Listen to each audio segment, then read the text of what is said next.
En la clase número 1 de embragues y convertidores de par, vamos a observar del tema de embragues en el vehículo.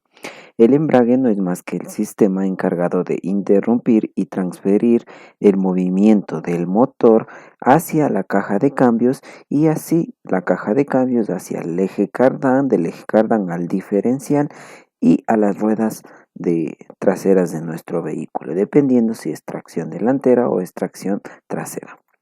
Entonces, lo que nosotros decimos al hablar del sistema de embrague es de transmisión del movimiento del cigüeñal a las ruedas, como conectando y desconectando ese movimiento cuando el conductor aplasta el pedal del embrague. La ubicación de nuestro embrague se encuentra en la mitad del motor y la caja de cambios, exclusivamente entre el volante de inercia de nuestro motor y el eje que va hacia el eje primario de nuestra caja de cambios. Obviamente aquí está nuestro embrague y nos dice los requerimientos de los embragues: uno, progresivo y elástico. Lo progresivo menciona que no se transmita bruscamente o a tirones, y lo elástico es cuando el vehículo esté parado, cuando nosotros queremos salir con nuestro vehículo en primera, haya una especie de elasticidad para que el disco no se produzca daños prematuros. Tipos de embragues que nosotros tenemos: los utilizados en los embragues que tienen con pedal y tienen la caja de cambios manuales, y el otro que son los embragues automáticos que utilizan no utilizan el pedal del embrague, y otro utilizan en las cajas de cambios de vehículos automáticos. Entonces, estos son los dos tipos de embragues, manuales y automáticos. La misión del embrague nos dice que es transmitir la potencia del motor a la caja de cambios de una manera progresiva, de forma que permita desplazar el vehículo sin que el motor se apague. El disco de embrague, un elemento muy principal en nuestro sistema del embrague, nos menciona que la misión es transmitir el movimiento desde el volante del motor, órgano conductor que gira solidario al cigüeñal hasta el eje primario de nuestra caja de cambios. Como podemos observar en la imagen, tenemos el volante de inercia, en el medio el disco del embrague, y en la parte de frente del disco del embrague tenemos el plato de presión. Aquí tenemos una imagen mucho más visible en las partes que vamos. Primerito, en la parte izquierda tenemos el volante de inercia, el disco del embrague, y la elasticidad del sistema de embrague está en estos resortes que tiene el disco.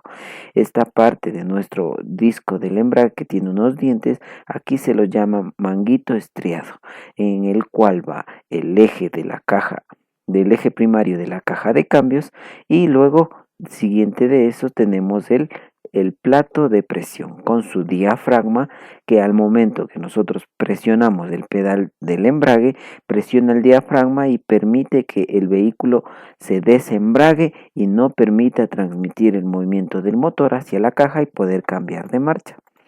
Luego de esto nos dice: el embrague debe cumplir con ciertas características. Uno, la resistencia mecánica. ¿Por qué la resistencia mecánica? Tiene que estar fabricado con elementos resistentes, ya que está en constante fricción y movimiento. La resistencia térmica menciona que debe soportar temperaturas que sobrepasen los 100 o 120 grados centígrados o más al momento de su funcionamiento, y tiene que estar con materiales resistentes a la temperatura, gran adherencia para que nuestro embrague adhiera y no patine, y elasticidad para que nuestro embrague no se produzca daños irreparables al momento que nosotros presionemos y quitemos el embrague muy rápidamente. El proceso de embragado no es más que cuando el pedal del embrague no está presionado. Así vemos o podemos observar en la parte amarilla que el disco, el volante y el plato de presión están unidos fuertemente con unos resortes que están en el interior del plato del embrague. Pero esto cambia cuando el conductor presiona el pedal del embrague, ¿sí? Ejerce una presión en el pedal mueve un rodamiento, como vemos en la flecha, presiona un diafragma y y ayuda a que el disco, el volante y el plato se quiten la fricción y permite que en ese instante que yo pise el pedal del embrague se produzca el proceso de desembragado y pueda poner o pueda cambiar de marcha en mi vehículo.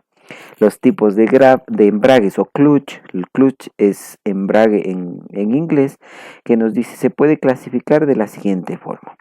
Por ejemplo, embrague por fricción, ¿sí? Que son los embragues manuales, los embragues hidráulicos, que son los embragues automáticos y los embragues electromagnéticos.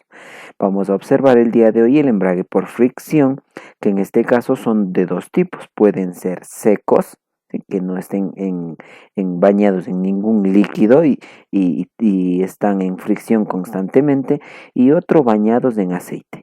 En los secos puedo tener un monodisco, que este embrague utiliza solo un disco como los habituales en el automóvil. O puedo encontrar bidisco, que pueden ocupar dos discos en un sistema de embrague.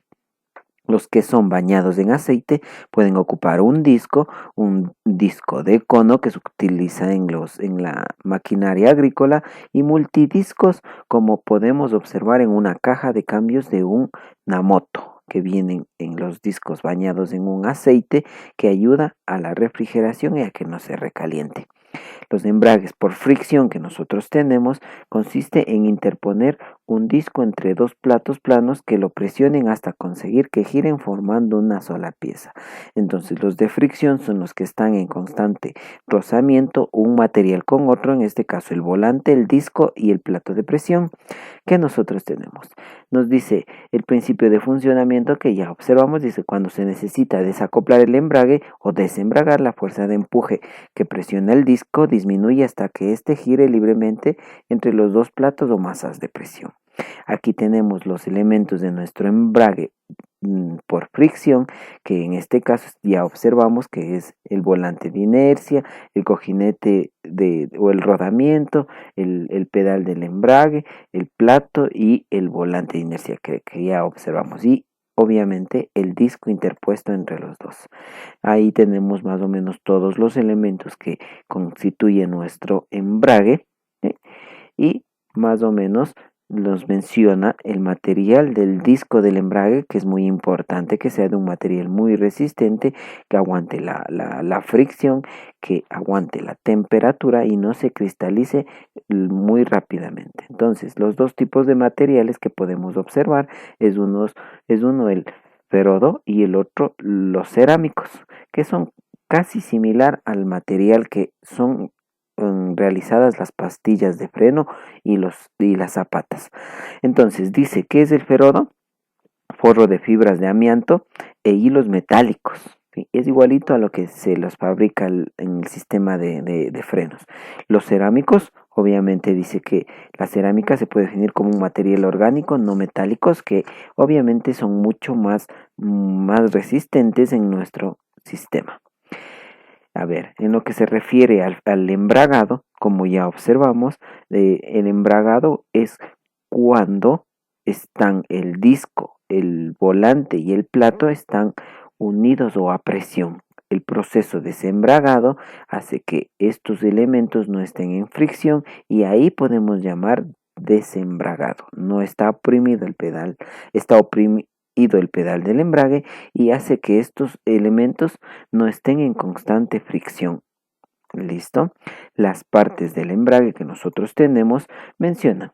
Entonces, tenemos lo que es el disco. El disco está identificado por cada una de las partes, que en este caso tenemos el forrodamiento, el corte radial, los muelles que están en el interior, el manguito estriado, más o menos los más esenciales. Los remaches que van sujetos a nuestros forros que está de amianto, ¿sí? Y tenemos unos tipos de embragues que podemos observar ahí.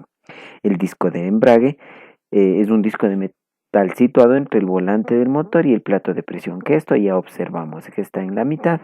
Entonces, lo que nosotros vamos a observar, el siguiente elemento es el plato o masa de presión. El plato o masa de presión, como podemos observar, estamos en una imagen, es un elemento metálico con una superficie de metálica similar a un disco de frenos. En esta parte que se simula que es un disco, ahí va el forro de amianto, ahí va el disco de embrague. Aquí está en fricción el forro de amianto con obviamente el volante de inercia. Entonces lo que nos dice que este sistema tiene es un diafragma que al ser presionado hace que el disco se quite la fricción del volante y el plato y evite transmitir el movimiento del motor hacia la caja y poder cambiar, en este caso, las marchas. Menciona que en estos tipos de diafragmas nosotros ocupamos en vehículos pequeños, pero en grandes vehículos, en vehículos ya un poco más pesados, podemos nosotros observar que ya no se utiliza el diafragma, sino se utiliza una especie de resortes para hacer el mismo funcionamiento que los diafragmas. Podemos observar más o menos cómo funciona este tipo de elementos, ¿sí? Y tenemos el otro tema, accionamientos del disco del embrague. Pueden ser de tres tipos. El uno es por cable, el otro es hidráulico y el hidroneumático. El por cable es el más utilizado que nosotros tenemos por un pedal del embrague para ejercer el embrague, embragar y desembragar. Los hidráulicos que nosotros tenemos son los elementos que obviamente ocupa un pedal del embrague, pero ya ocupo la hidráulica para que el conductor no ejerza toda la fuerza que es transmitida hacia el embrague. Y el hidroneumático ocupamos la fuerza de la hidráulica y la neumática, que esto va en vehículos grandes. Hasta ahí quedamos la clase del sistema del embrague. Gracias por observar y hasta un nuevo video.